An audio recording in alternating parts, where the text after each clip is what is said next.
Hi, Joms! Dumating na rin yung araw na pinakahihintay natin. Dati, akala ko hindi na mangyayari to. Pero pag si Lord talaga ang nagplano sa buhay mo, ibibigay niya ang para sa'yo. Bago tayo mapunta sa yugtong ito, napakarami na ng pinagdaanan natin. Kaya masasabi kong pinagtibay niya yung tayo dahil alam niya na mas marami pa tayo pagsubok na Won't haharapin. take a breath for granted. The swan dives through the planet. Run circles like we planned it. Knowing that we all fall down. Sa harap ng ating mga mahal sa buhay at malapit na kaibigan, ako ay tumatayo hindi bilang boyfriend mo, kung hindi bilang isang ganap na asawa. Salamat dahil hindi mo ako sinukuan. Noong puro problema ang dala ko, noong nanghina ako, pinatatag mo ako. Noong nagkamali ako, inunawa mo ako. Noong bumagsak ako, sinalo mo ako. Noong tumaba ako, ginaya mo ako.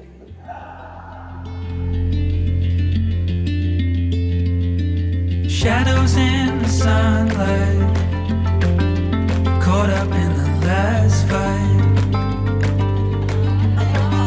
It's too far to the other side. It's too hard letting go. So we talk, and nothing ever happened. Just orbiting the lesson. Tandaan ninyo na ang author ng inyong marriage ay walang iba kundi ang Diyos. All in on me. I'll wait, plant the seed. All things I promise na hindi na ako masyado magagalit kapag inaya mo ako mag-TikTok ng madaling araw ng 2:00. Alam nyo, okay lang naman mag-TikTok eh. Lahat ng trending video, sasamahan ko siya. Pero wag naman yung madaling araw. Tapos pag tumanggi ka, siya pa yung magagalit. we must love one another.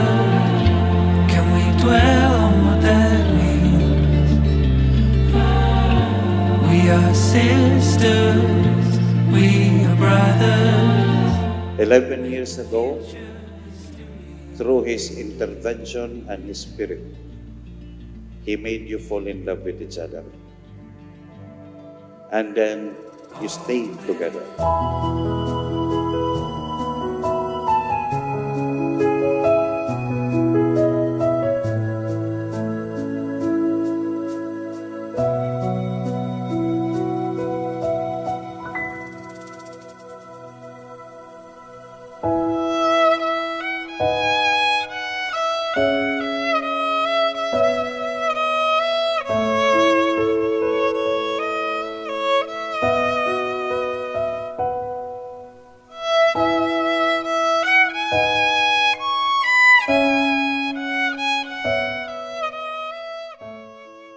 Thank you. Thank you for choosing me, for trusting me, and for showing me every day how wonderful it is to be loved and be loved. Ang sarap palang ikasal ng pinaghirapan natin at buo ang puso natin. Mahal na mahal kita ngayon at magpakailanman. I love you.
promise na hindi na ako magsasawang suyuin ka kahit ang dahilan ng galit mo ay napanaginipan mong bababae ako. I promise na susuportahan kitang mag-diet sa umaga. I may not be the perfect husband and father to our kids, pero pangako ko, susuklihan ko lahat ng love at sacrifices na ginawa mo para sa ating pamilya. Deserve mo lahat ng happiness sa mundo. I love you.